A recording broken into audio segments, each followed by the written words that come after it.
Riyad Giraud, vous vous exprimez par l'écriture, le roman.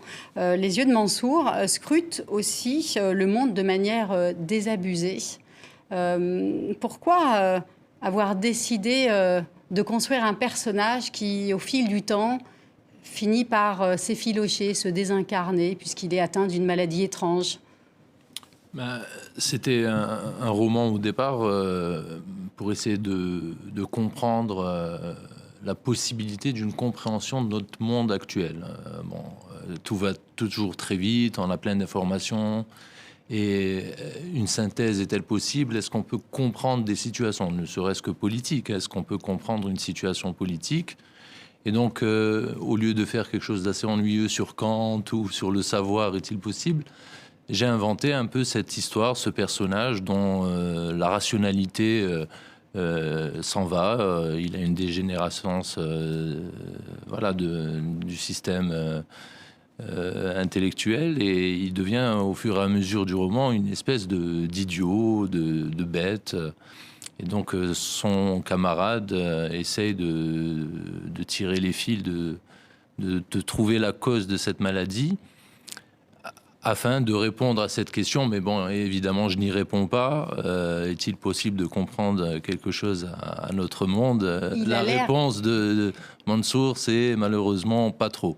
Non. Alors, il développe justement, comme disait une espèce d'entendement qui est beaucoup plus de l'ordre du spirituel pour essayer de synthétiser une espèce de compréhension.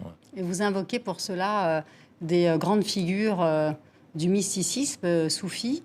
Qu'est-ce que l'apport de ce mysticisme, justement, peut, en quoi ça nous aide à comprendre ce monde qui, semble-t-il, part un peu à volo? On a un peu la sensation qu'on a quand même perdu une certaine rationalité aussi.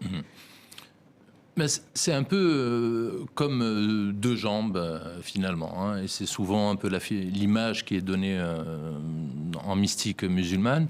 C'est que nous avons besoin à la fois d'une rationalité, donc beaucoup de penseurs arabo-musulmans du Xe siècle travaillent beaucoup sur les textes d'Aristote, donc ils ont développé une réelle rationalité forte et rigoureuse, et en même temps, ils développaient parallèlement justement une perception qui est de l'ordre du mystique, du spirituel, pour essayer d'avancer. Je pense qu'on a besoin de ces deux jambes-là pour essayer d'avancer dans cette compréhension du monde qui part à volo, pour reprendre votre expression. Et alors, votre personnage évolue en Arabie Saoudite. Pourquoi avoir choisi... Alors, il vient de Syrie, il vit et travaille en Arabie Saoudite. Pourquoi avoir choisi ce terrain-là alors que vous auriez pu peut-être rester en Algérie? Parce que je vivais en Arabie Saoudite. Je travaillais en Arabie Saoudite et justement cette histoire de compréhension du monde, je me la posais déjà à moi-même, puisque à l'époque en Arabie, il y avait pour passer sa journée, c'était le mall et acheter des choses dans le mall. Et j'ai imaginé donc ces deux personnages traînant dans les malls. Voilà, ils n'ont que ça à faire, acheter. Et donc, quel est le sens de tout ça?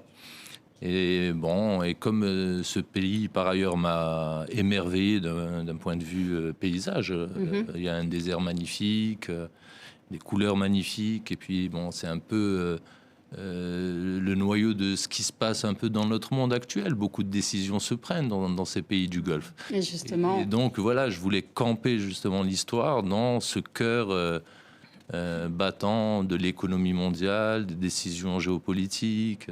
Et donc, vous faites intervenir François Hollande, l'ancien président français, qui se déplace, et vous parlez de relations, de ces relations internationales de manière un peu désabusée. Ce qui m'intéresse, alors, il se trouve que le président Jacques Chirac est décédé entre-temps.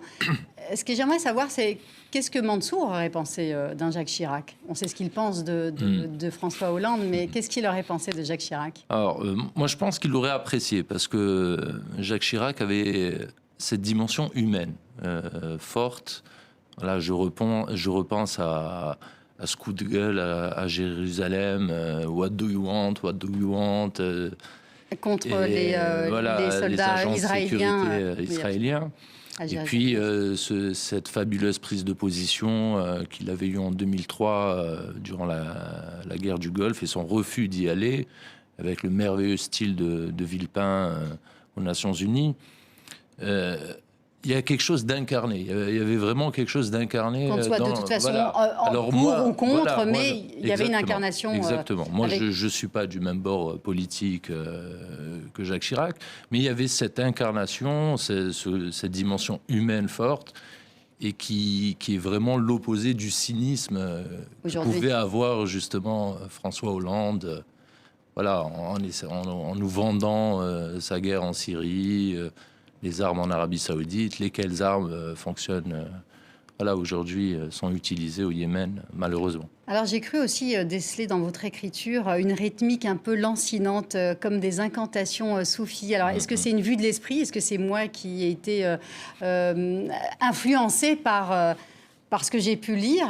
Ou est-ce que véritablement j'avais quand même la sensation qu'il y avait... Non, c'est absolument pas une vue de l'esprit, c'est tout à fait délibéré. J'écris en écoutant beaucoup de musique soufie, et donc ce rythme de musique soufie a sans doute une influence sur mon écriture elle-même. Mais, on le sent vraiment très très bien. Hein. Je me suis demandé si c'est moi qui lisais votre texte de cette manière-là. Mais non, je pense qu'effectivement, je l'ai ressenti à plusieurs moments, mais pas tout le temps. À des moments clés, à des moments où c'est opportun. Mais justement, dans cette quête de compréhension de cette possibilité de comprendre le monde, il y a des étapes. Et donc, il fait un tour un peu sur lui-même. Il gagne un degré de connaissance. Absolument. Ensuite, il refait un tour. Il gagne un autre degré de connaissance. Et ainsi de suite. Et bon, c'est vraiment le processus qu'on peut avoir en mystique soufi.